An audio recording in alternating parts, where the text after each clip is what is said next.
Assalamu alaikum students, I hope you are all fine. Welcome to Refulgent Public School online lecture. Student, today we are going to start our chapter number 1 physics class 10th, which is the simple harmonic motion and waves. So students, in our daily life we have observed a lot of type of vibratory motion. Simple harmonic motion is some like of this. First of all, we have to be know that what is vibratory motion. Any two and fro motion of any object is called vibratory motion. किसी भी object का आगे या पीछे की तरफ जो मुसलसल मूवमेंट है उसको वाइब्रेटरी मोशन कहते हैं। For example, motion of swing, pendulum motion, मतलब कि जिस तरह झूला होता है वो आगे पीछे मूव कर रहा होता है तो वो हमारे पास वाइब्रेटरी मोशन में आ जाता है। सिंपल हार्मोनिक मोशन को जनरली तौर पे क्या कहते हैं? To and fro motion of any object about its mean position is called simple harmonic motion. It resemble to vibratory motion, it also called oscillatory motion. आगे पीछे की तरफ मूवमेंट जो वाइब्रेटरी मोशन है उससे रिजेंबल करती है और इसको ऑसिलेटरी मोशन भी कहते हैं। तो इसको हम लोग डिस्कस करने के लिए एक एग्जांपल लेते हैं। Motion of mass attach to a spring. One of the simplest type of oscillatory motion is that of horizontal mass spring system. If the spring is stretched और कंप्रेस्ड, मतलब कि एक मैस है जो कि स्प्रिंग के साथ अटैच है। अगर हम लोग स्प्रिंग जो है उसको हम लोग स्ट्रेच भी कर सकते हैं, कॉम्प्रेक्स भी कर सकते हैं स्मॉल डिस्प्लेसमेंट से from its mean position. It exert a force जिसको हम लोग हुक्स लॉ के according F is equal to minus के एक्स कहते हैं। अब इस इक्वेशन में इन प्रीवियस इक्वेशन जो प्रीवियसली इक्वेशन हमने F is equal to minus के एक्स डिस्कस की है, इसमें एक्स जो है वो डिस्प्लेसमेंट को शो कर रहा है जो कि चेंज इन पोजीशन है। और इसके बाद जो है mass from its mean position O, और जो मैस का जो मीन पोजीशन है वो दरमियान वाला पॉइंट होगा O होगा, और K क्या होगा हमारे पास? वो स्प्रिंग कांस्टेंट है। So K is equal to minus F x. अगर हम लोगों ने K की वैल्यू फाइंड आउट करनी हो तो हम कांस्टेंट करते हैं minus F x. The value of K is measure of stiffness of the spring. Stiff spring have large value of K and soft spring have small value of K।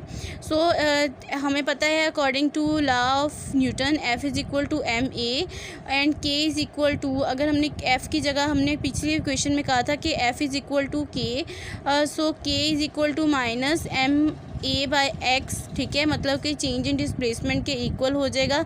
अगर हम इसमें से एक्सेलरेशन की value को find out करना चाह रहे हैं तो हम ए की वैल्यू को उधर ही रहने देंगे, जो यहाँ पे मल्टीप्लाई हो रहे हैं वहाँ पे जाके डिवाइड हो जाएंगे। तो A is equal to minus K by M X आ जाएगा, where A is directly proportion to minus X आ जाएगा, अंडर रूट एक्स आ जाएगा। It means that the acceleration of a mass attach to a spring. इसका मतलब क्या हुआ कि जो एक्सेलरेशन क्रिएट हो रही है, acceleration you know very well, change in velocity is called acceleration. जो एक्सेलरेशन क्रिएट हो रही है मैस में जो कि अटैच है स्प्रिंग के, वो डायरेक्टली प्रोपोर्शन है उसके डिस्प्लेसमेंट के, मतलब कि A is directly proportion to under root minus x. ये जो अबव वैल्यू हमने प्रूव की है वो हमें बता रही है कि it proves the simple harmonic motion, मतलब एक्सेलरेशन और डिस्प्लेसमेंट आपस में डायरेक्टली प्रोपोर्शन है। अब देखें यहाँ पे आपको जो है वो ऑब्जेक्ट नज़र आ रहा है। यहाँ पे पिक्चर देखें, एक ऑब्जेक्ट है, वो हमारे पास जो ए पॉइंट है, ए पॉइंट में देखें ये बिल्कुल रेस्ट कंडीशन में है और मैस एम जो है वो ओ पे है।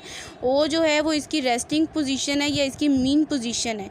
अब जैसे पिक्चर बी में देखें, हमने इसको स्ट्रेच किया है, आगे की तरफ खींच कर लेकर जाएंगे और एक्सट्रीम पोजीशन स्मॉल ए जो शो कर रही है एक्सट्रीम पोजीशन, वहाँ पर ये मूव कर जाएगी। अब क्या होगा कि ये वापस से अपनी इनिशियल कंडीशन में मूव करेगी जो कि आपको सी में नज़र आ रहा है, और ये एक्सट्रीम पोजीशन बी की तरफ मूव कर जाएगी।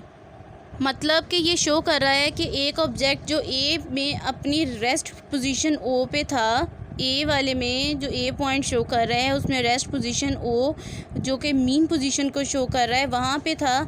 इसको हमने स्ट्रेच किया, ये एम पर चला जाएगा और एम से ये वापस मूव कर जाएगा बी कंडीशन पे जो कि एक्सट्रीम पोजीशन बैकवर्ड मूव करेगा, जो कि आपको सी में नज़र आ रहा है। The negative sine in equation 1, जो first equation F is equal to minus के एक्स शो की थी, उसका मतलब ये है the force exert by the spring is always directed opposite to displacement of the mass, मतलब आपने जब इसको स्ट्रेच किया है तो ये वापस अपनी रेस्टिंग कंडीशन में जाने के लिए बैकवर्ड मूव करेगा, तो ये ऑपोजिट कंडीशन में मूव करेगा because the spring is force always act toward the mean position. It is some time called restoring force, इसको हम लोग रिस्टोरिंग फोर्स कहते हैं जो इसको वापस अपनी असल हालत में ला रही है। सो रिस्टोरिंग क्या है? रिस्टोरिंग फोर्स ऑलवेज पुशेज और pull the object performing oscillatory motion to its rest condition. So we can divide in 3, हम इस वर्किंग को 3 में डिवाइड करते हैं। फर्स्ट को ए है, suppose the mass is rest in mean position O. देखें यहाँ पे मीन पोजीशन जो है वो पहले भी बताया गया था कि ओ है। अब मैस जो है अपनी रेस्टिंग पोजीशन में ओ पर है, तो यहाँ पे कोई भी फोर्स एक्ट नहीं कर रही, तो रिजल्टेंट फोर्स जो ओवरऑल फोर्स होगी वो हमारे पास क्या होगी? 0 होगी। अब देखिए बी कंडीशन है, suppose the mass m is pull through a distance x up to extreme position A and then is release. अब आप इसको एक्सट्रीम पोजीशन ए पे आगे की तरफ खींच कर ले आए हैं, तो अब क्या होगा?